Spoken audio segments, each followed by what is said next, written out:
साथियों नमस्कार। मैं बडोनगांव के उस जगह पे हूं अभी जहां पर एक अनोखा पशु, अनोखा जानवर जो है ये पालतू जानवरों का शिकार कर रहा है। और उसमें जानवरों का शिकार इस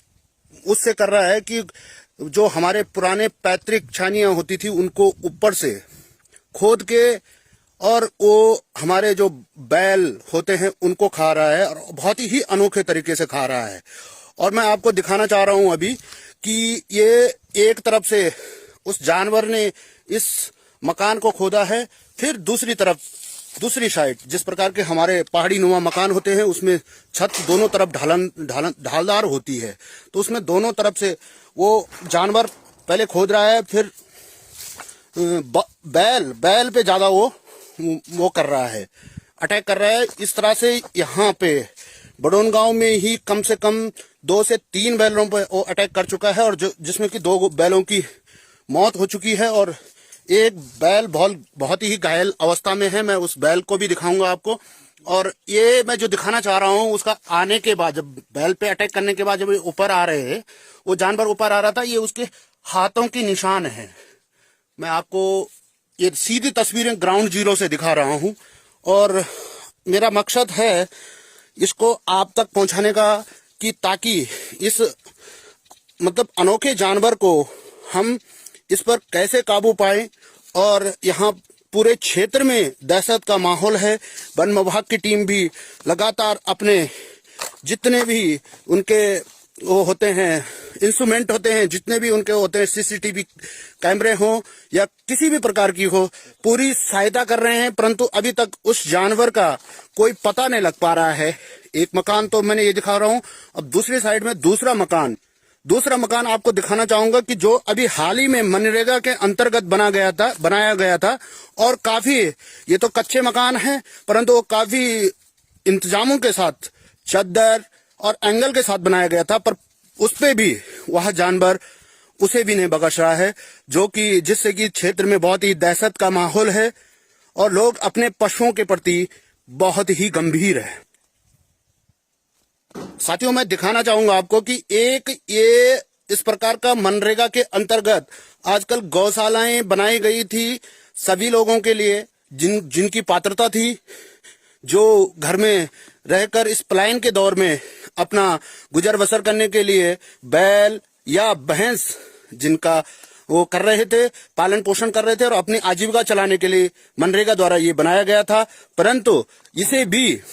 वो बख्श नहीं पाए और इसको पूरी तरह तहस नहस कर दिया है। जबकि उतना तहस नहस वो हमारे पुराने पैतृक कच्चे आवासों को नहीं कर पाया, परंतु इनको वो पूरी तरह से तहस नहस कर चुका है। और यहाँ पे मैं दिखाना चाहूंगा आपको कि बैल को पूरी तरह मार के और वो आधा हिस्सा उसका खा चुका था और उसके बाद वो शायद अंधेरा कम होने के कारण या कैसे वो चला गया, परंतु इसका बार बार आने का प्रमाण भी मैं आपको बताऊंगा कि ये यहाँ पे बार बार कैसे आ रहा है। मैं आपको दिखाना चाह रहा हूं कि जब यहाँ पे बैल को जब मार दिया गया था उसके बाद हमारे यहाँ बैल को खड्ड में दफना दिया जाता है, तो उसे भी बार बार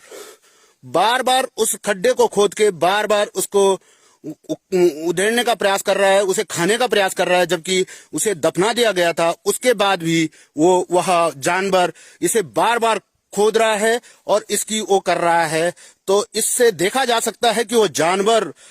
किस तरह से बिल्कुल खून का प्यासा बना हुआ है और इससे पूरे क्षेत्र में बहुत ही दहशत का माहौल है। हम अभी आपको घायल बैल भी बताएंगे और साथ में बात करेंगे उस गांव के ग्राम प्रधान से और साथ में कुछ ग्रामीणों से भी बात करेंगे जिन्होंने प्रत्यक्ष देखा है और जिन्होंने जो प्रत्यक्षदर्शी बने हुए हैं, इतने दिनों से रात यहाँ पे रह रहे हैं पर वो अदृश्य जानवर का पता नहीं लग पा रहा है। ये हमारी छानियां हैं जहां पर इतने पालतू पशु हैं जो जिससे कि ये लोग अपनी आजीविका चलाते हैं और यहाँ पर इनके लिए बड़ा ही विकट समय है और ये लोग बिल्कुल समझ नहीं पा रहे हैं कि इस प्रकार के, क्योंकि पहले बाघ भालू, रीख, इस तरह के जानवर होते थे जिसकी सुरक्षा का इंतजाम इन्हें पता होता था कि कैसे करना है हमें, और हमारे पूर्वजों द्वारा हमें बताया गया था कि इससे सुरक्षा कैसे की जा सकती है। परंतु आज ये अलग ही प्रकार का एक जानवर है जिसकी सुरक्षा का पता ही नहीं चल पा रहा कि हम इनसे कैसे सुरक्षित रहें।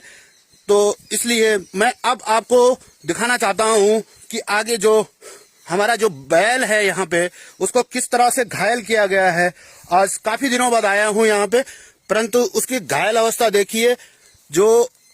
मैं आपको नजदीक से दिखाना चाहूंगा। यहाँ से वो वार कर रहा है, किसी कारण बस इस बैल को वो केवल जख्मी ही कर पाया है, परंतु जख्मी भी बहुत बुरी हालत में है। इतने नजदीक आने के बाद भी देखो बैल खड़ा नहीं हो पा रहा है, जिससे बहुत ही दहशत के माहौल में सभी ग्रामीण हैं कैसे अपनी खेती चलाएं, कैसे अपनी आजीविका चलाएं, इसमें बड़ा ही संशय बना हुआ है। जैसे कि मैं आपको घायल पशु को दिखा चुका हूं, मरे हुए पशु को दफनाने के बाद उखाड़ने को भी दिखा चुका हूं, और इसके बाद जब ऑफ द कैमरा मेरी आदरणीय प्रधान जी से बात हुई तो प्रधान जी कहते हैं कि हमारे द्वारा 12/11/2021 को वन विभाग को इसके शूट करने के लिए प्रत्यावेदन भी दिया गया है, परंतु अभी तक शूट करने का कोई भी आदेश नहीं आया है, जिससे गांव में पूरी तरह भय का माहौल है। और इसे निजात दिलाने के लिए हम सीधे ले चलते हैं आपको प्रधान जी के पास कि क्या कहना है ग्राम सभा प्रधान जी का और ग्रामीणों का। प्रधान जी नमस्कार। प्रधान जी, जो यहाँ पे ये अदृश्य जानवर जिसे हम अभी तक भालू समझ रहे हैं, पर भालू से तो हमारे पूर्वज हो हमें सिखाया कि हमें भालू से किस प्रकार अपनी आत्मरक्षा करनी है, बाघ से किस प्रकार का आत्मरक्षा करनी है, परंतु जिस प्रकार के ये अदृश्य जानवर यहाँ पे है, उस बारे में आपकी प्रशासन से या किसी से किस प्रकार की वार्ता हुई है, क्या आपके द्वारा उस पर कार्रवाई की गई है, इस विषय में आप थोड़ा अवगत कराने की कृपा करें। हाँ सर, ऐसी बात है कि जब मतलब ये बैल पहला दिन जो राजू का बैल था, राजू लाल का बैल था, जो उसको मारा, तो हमने प्रशासन को चिट्ठी दी थी, और प्रशासन को चिट्ठी दी तो वहाँ पे प्रशासन भी मतलब हमारे यहाँ पहुँचा था। तो वहाँ पे रेंजर, पौखाल और पेट्रोल, फॉरेस्टर, ये सभी यहाँ हमारे यहाँ पहुँचे थे। और उसके बावजूद भी उन्होंने फोकस लाइट लगाई, कैमरे लगाए, और उसके बावजूद भी उसने दूसरे बैल का आतंक, दूसरा बैल मारा जो कि भगतराम बडूनी का बैल था। उसके बाद तीसरी घटना अनिल लाल पुत्र प्रेमलाल के यहाँ उसने जो गौशाले बना रखे थे मनरेगा की तय से, उसको उसने तहस से क्षति पहुंचाया। और दूसरा जो मतलब जो हमारी पैतृक छानियां होती है, जो कि मतलब पत्थर की बनी होती, उसे उसने ध्वस्त किया। उसके बाद भी मैंने रेंजर साहब को चिट्ठी लिखी और शूटर का आदेश मांगा, लेकिन उन्होंने भी ऊपर डिपो साहब को चिट्ठी पहुंचाई। और यहाँ पे भी रेंजर साहब भी बिल्कुल गश्त पे रहे, और फॉरेस्टर साहब भी, पेट्रोल भी। और आप ये देखिए, फोकस लाइट लगाने के बावजूद भी वो यहाँ तभी भी उसने यहाँ आतंक मचाया। और उन्होंने जो एक सीसी कैमरा होता है वो भी लगा रखी, इन पेड़ों में लगा रखे हैं जो कि सामने दिखाई दे रहे हैं। तो उनकी भी पूरी व्यवस्था बना रखी, विभाग भी परेशान है। लेकिन अगर सरकार ऊपर से कोई आदेश करता शूटर का, जो तो आप ये पता नहीं कि क्या चीज है, भालू है कि अन्य जानवर है, क्योंकि गांव में दहशत का माहौल बन रखा है। और गांव की जो ग्रामीण माता बहन है, जो आप देखो, एक खेती है हमारी, ये घास है, तो इस समय घास की कटाई होती है। और लोग हमारे यहाँ 6 या 7 बजे तक लोग क्या मतलब अपने खेतों में घास काटते हैं, लेकिन लोग 4 बजे के बाद खेत में कोई घास नहीं काटते। एक खेत है हमारे यहाँ पे, जहाँ पे लोग हल लगाते हैं, लेकिन उसकी डर के कारण उस खेतों में भी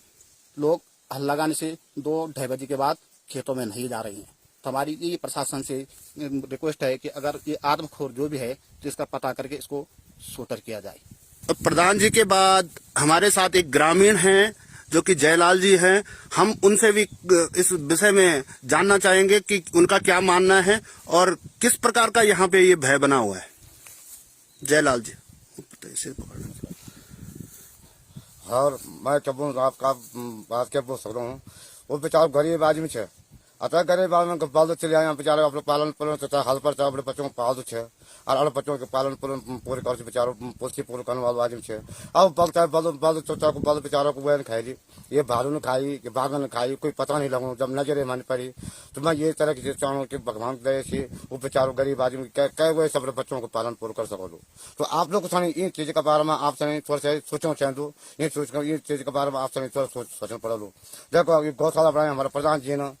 या गौशाला जाए गरीब आदमी खातर क्या नहीं करी और आज देखो जो भालू ने जो सारा नुकसान कर दी तो मेरे माता बहन ये बात ध्यान मैं आपको एक चीज और पूछना चाहूंगा कि जो यहाँ पे ये जो खेती है खेती करने का वो है कितना दहशत है लोग ग्रामीणों में यहाँ पे कितनी दहशत है और क्या प्रभाव है ग्रामीणों पे क्या अपने कामकाज पे इसका प्रभाव पड़ रहा है लोगों में भय है। हाँ भय है। देखो 2 बजे के बाद 3 बजे के बाद सब अपने घर में बैठ गए हैं। ये खेत बाड़ी देखो यहाँ सब बांझे पड़ गई किसी ने क्या करे लोग जब यहाँ उसकी दल लोग छोड़ी थी तो जगह ये खातिर लोगों ने देखा ये पालन पोषण जगह ये घास लगू ये घास का कारण जब भालू की डार पड़ेगी जो बल जितना जितना बल उसमें खाने लगे हूँ तो मैं क्या चीज होता है सामने। ये चीज को आप लोग हाथ जुड़े वाली बात है ये चीज को आप ये निर्णय कर जा। धन्यवाद।